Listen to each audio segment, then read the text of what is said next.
What's up guys? In this tutorial, I will show you how to delete everything on your iPhone and perform a factory reset.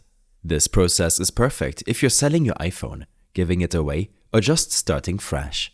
To begin, open the Settings app on your iPhone. Once you're in Settings, scroll down and tap on General. This section contains various system settings for your device. Now, scroll all the way to the bottom until you see the option labeled Transfer or Reset iPhone.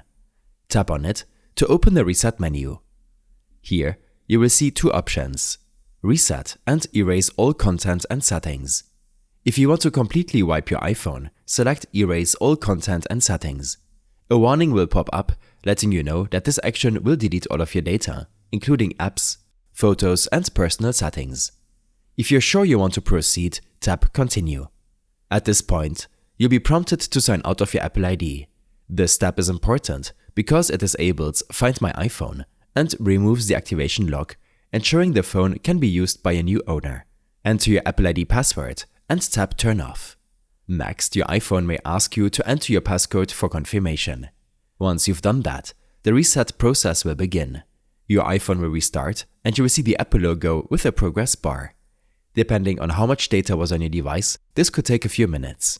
When it's finished, your iPhone will reset again and display the initial setup screen just like when you first bought it. I hope this helped you out. Leave a comment if you have any questions and see you in the next one.